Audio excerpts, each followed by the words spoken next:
Good afternoon, everyone. Many people in the Charlotte area are very excited to get back to work, and they'll get the chance as North Carolina starts phase 1 of reopening Friday evening. But how will police respond to make sure you're safe?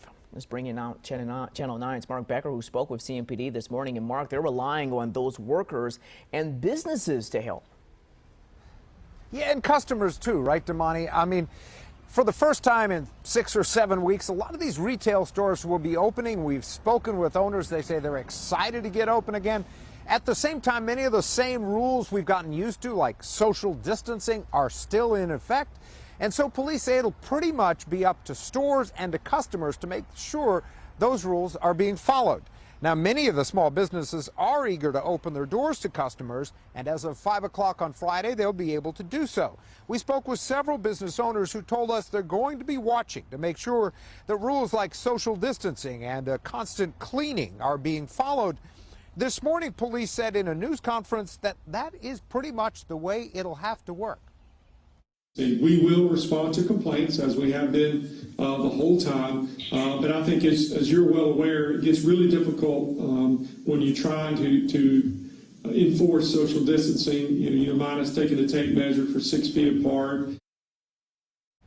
Yeah, in other words, police aren't going to be out there just measuring how far I am from someone else, because one of the other things they had to consider is if it's a family member, well, then I can be close to that. It gets very complicated, DAMANY, but police say, remember, we're still in a pandemic. We still have stay-at-home orders. So if they get complaints, they'll go out and check them out. But for the most part, it's going to be up to us and to those business owners to make sure everybody behaves. A lot of self-policing out there. Mark, thanks a lot for that report. Well, so come Friday, what does phase 1 really mean for you? Well, listen to this here. The change will allow you to have up to 10 friends over for outdoor gatherings. Businesses can increase capacity to 50% and more places can reopen. In South End, Ultra Running Company is working to reopen this weekend, but managers plan to take care of employees who don't feel comfortable returning to the store. What we're going to be doing is working with our staff, seeing which of our staff are comfortable coming in. We want to really respect the folks that aren't comfortable coming into our store and show them that they're still important to us. And if all goes well, North Carolina could enter into phase 2 on May 22nd. That will reopen salons, barbershops, and bars. And before yesterday's announcement reopened, North Carolina protesters again demonstrated outside the General Assembly. About 100 people showed up, and at least one person was taken into custody. Well, new numbers released in the last hour show we're hitting a pretty consistent rise in cases each day. Today, North Carolina is reporting just over 500 cases and 25 deaths. Those are similar to the jumps we've seen all week.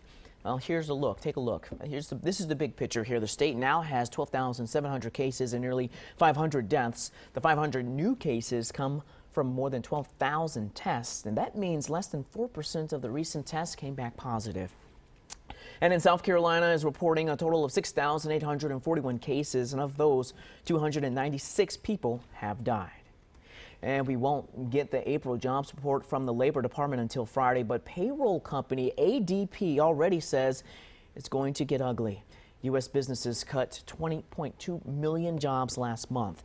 Most of them are in leisure and hospitality, like hotels, with 8.6 million cuts. One expert says losses will likely continue through May. He thinks hiring could resume in June, but will take several years to recover all the jobs. Well, posting photos of your senior pictures, principals delivering yard signs, and hosting parades, all in an effort to make sure the senior class has its special moment. Now we learned one local school will make sure every student gets the graduation moment they've worked so hard for. Anchor SUSANNA Black is in Kannapolis, where one school has their graduation plan. Well, students here at A.L. Brown won't get to experience the tradition of packing into the stadium for a graduation ceremony, but the principal and the school board here are making sure that they get the next best thing. Students are going to get to come here to the auditorium dressed in their cap and gowns, but not on graduation day. Instead, they'll come before alone and walk across the stage to get their diploma. Now, this will all be captured by a video crew who will then edit all of the clips together into one video that will air live on graduation day. It'll also include things like the Pledge of Allegiance, an address from a faculty member that the students voted for, and even an official conference from their principal. Most of the people understand that we couldn't do a normal graduation, and I think people are really appreciative. We spoke with students who are really excited about this plan, and we're going to have that reaction for you coming up tonight on Eyewitness News. Back to you. Well, volunteers are stepping up to help researchers test a potential vaccine for COVID-19. Human trials are already underway in multiple parts of the country. Pharmaceutical giant Pfizer and its partner BioNTech are testing 4 different variations of the vaccine. Each targets a person's immune system and hopes to jumpstart antibodies that could fight off the virus. Now get this, it normally takes years before a vaccine is even approved for human trial, but that doesn't mean researchers are rushing the process. I always worry about cutting corners. It's going to be given to many, many, many individuals, whole countries. And so we don't really want to take too many chances. Well, some volunteers are being given the potential vaccine. Others are getting a placebo treatment.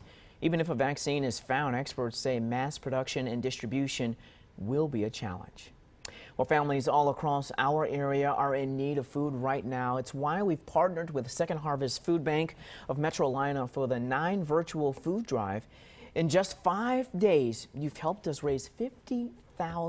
Well, that money helps staff put together thousands of food boxes and book bags. $50,000 is great, but Second Harvest expects the need to grow in the coming months.